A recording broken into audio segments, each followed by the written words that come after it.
Will our institutions be long-lasting, or will we eventually become irrelevant in this changing world? Because we want to empower the higher education community, not to just hope and wait and see what comes, but we want to give our members and to give the higher education community tools to anticipate potential futures.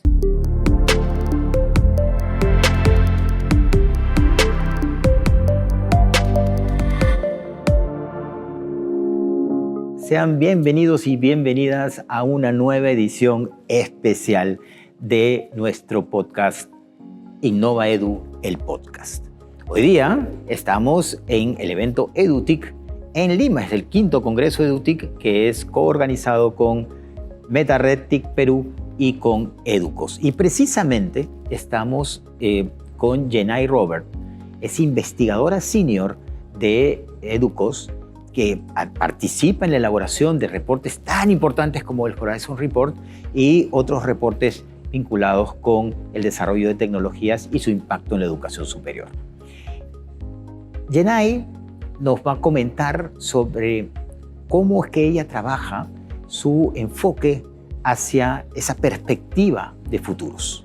Y por eso quería preguntarle, Jenay, ¿qué tan importante es para ti que las universidades desarrollen esa capacidad de pensar en futuros posibles y de desarrollar estrategias para impulsar aquello que están buscando? Yeah, so thinking about the future and thinking in a data-informed way about the future is very important for higher education, especially higher education, any industry, of course, but especially higher education, because we live in this changing world. It's constantly changing. There are always new things coming up that are outside of the control of the institution, but that do impact the way the institution operates, the way that we serve our students, and ultimately the viability of our institutions. Will our institutions be long-lasting, or will we eventually become irrelevant in this changing world? And it's a big focus for us because we want to empower the higher education community, not to just hope and wait and see what comes, and hope that they can remain relevant and useful and helpful. But we want to give our members and to give the higher education community tools to anticipate potential futures. And most importantly, when they think about those potential futures, we want to be able to think about what are the opportunities that we can leverage, what are some of the risks that we need to mitigate, and what is the actual future that we hope to see come to pass. You know, nobody can really predict the future. Nobody can fully create the future they want to see. But I always tell people that if you're aiming at nothing, nothing is what you're going to hit. So if we can create this vision of the ideal future, yes, it's ideal, and I understand it's so hard to even imagine getting to some ideal, but at least we're going to be closer to ideal if we were aiming for it than if we were not. So this is why it's so important for us at EDUCAUSE to give our members and the higher education community these tools. And then in terms of how institutions can use these things in practice on a daily basis, there are a few ways. So one thing is at EDUCAUSE, we publish twice a year something called the Horizon Report. Once a year, it is focused on teaching and learning. And then the second report that gets published each year is focused on some special topics. So this year, very soon after this conference, I think we are publishing the Privacy and Security Horizon Report. In these reports, institutions can find information about trends that are relevant to higher education today. And I really want to emphasize that these are research reports. So this does not come only from us as people working in higher ed from the sidelines. This is from people on the ground at institutions. We have large panels of experts that contribute to the thoughts that go into these reports. So That's one resource. These reports will tell you about trends that should be relevant to you, key technologies and practices that our panelists believe will help us leverage opportunities and mitigate any risks that are coming our way. And then we also provide some scenarios of potential futures, some things that maybe we could expect or something similar to what we could expect in the future. Just to kind of get our minds thinking about what might be coming. And then also, really one of people's favorite parts of these reports is exemplars. So these are examples of what's happening at institutions in these areas that we've discussed in the report. So that's one resource. Another resource would be Horizon action plans. So these are companion reports to the Horizon reports. And in those reports, we have a new panel of experts come together and provide lists of actions that they recommend for community to take.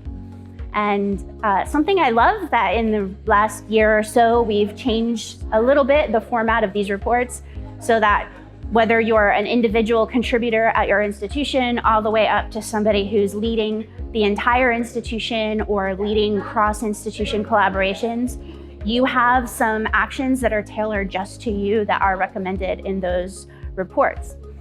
And then finally, and maybe most importantly, in those action plans, we have some tools for creating your own action plans at institutions.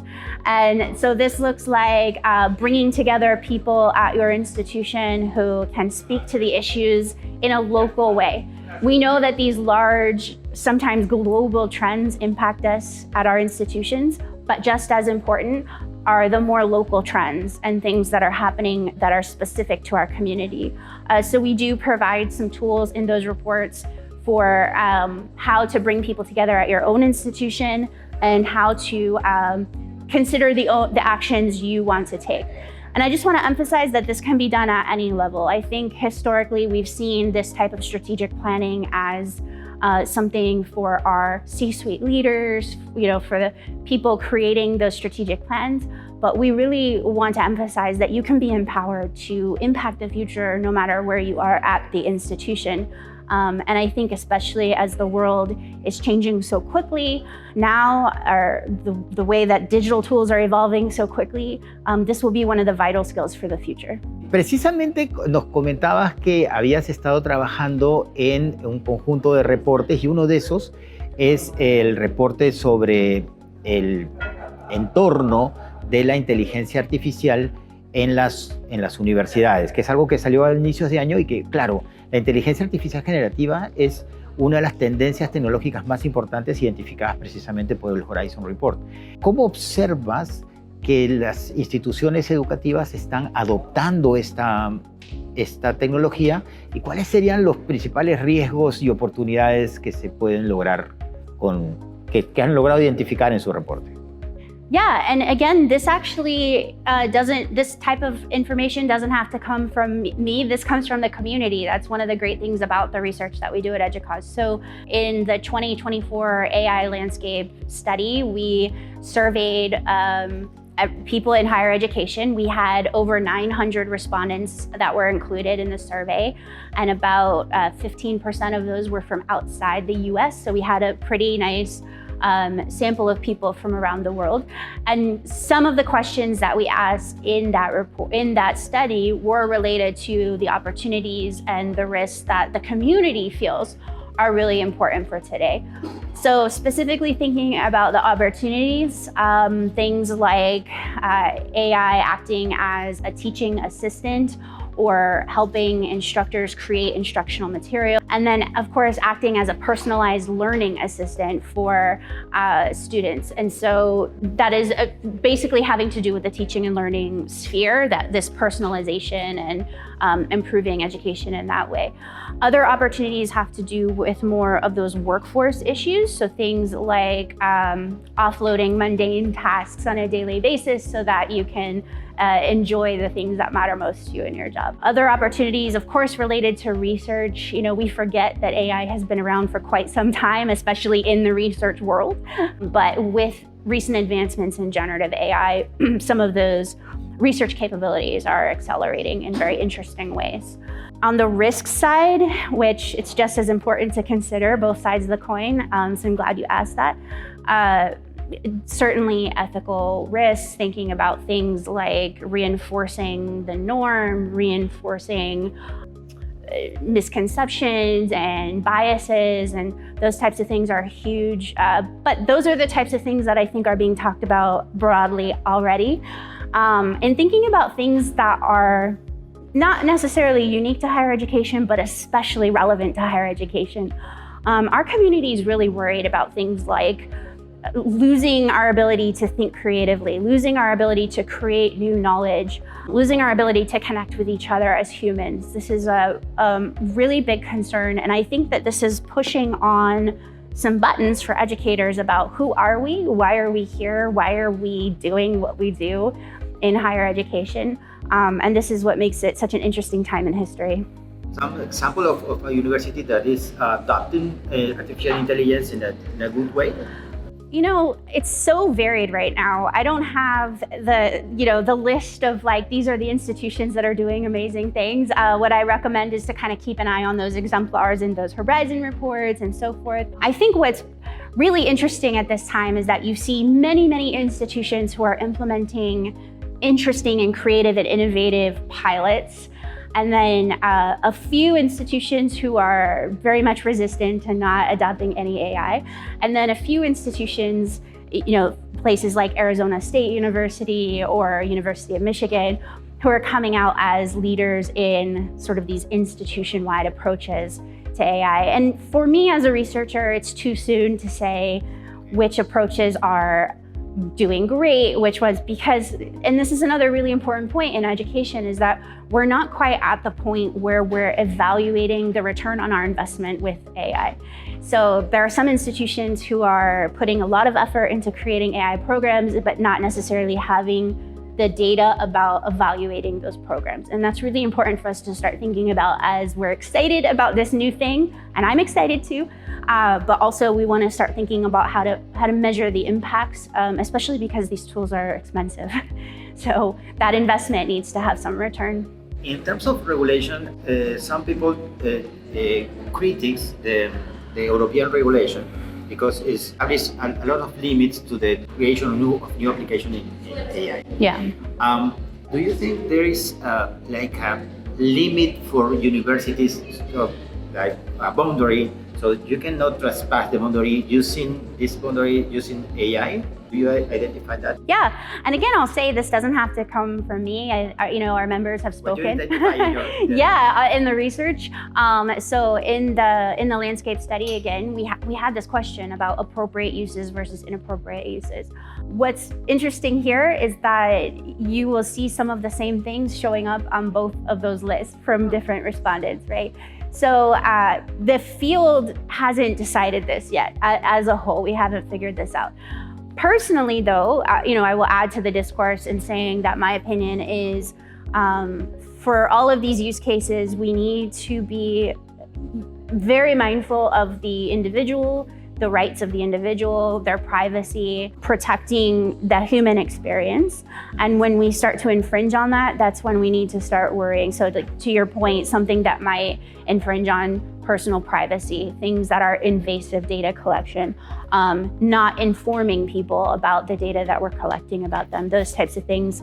I think the field has kind of agreed that this is a direction we don't want to go in. We're also worried about simulating human connection. So for example, I can say for myself, I don't mind interacting with a chatbot, but if I'm interacting with a chatbot and I don't know I'm interacting with a chatbot, that makes me annoyed, right? So I think those are some of the boundaries we're seeing. Where there's some disagreement is around, particularly in teaching and learning. There are some applications of AI that could make our jobs a little easier. So providing real-time assessment and feedback for students. In some contexts, I think some of us feel this is perfectly appropriate, and others are concerned that this removes the student and teacher interaction and connection. I think honestly though that this has to do at the end of the day with disciplinary norms, for example. If you are in a discipline where that that exchange of human thought is going to be very important for the students' development, then we don't want to bring the AI tool in to replace that exchange. If it's, I can say I have an undergraduate degree in chemistry, so if I had some feedback on you did these calculus problems wrong and here's a new way to do it, well, that's fine, right? That's the long answer. The short answer is we have yet to see what the field really wants to do, and that's for us to create. Yes, because we are just in the beginning of Yes. AI in education, just 2 years. Yeah. And there is a lot of futures to explore in this area. Yeah, it's an exciting time to be working in higher education, that's for sure. Thank you very much. Thank you so much. Appreciate it.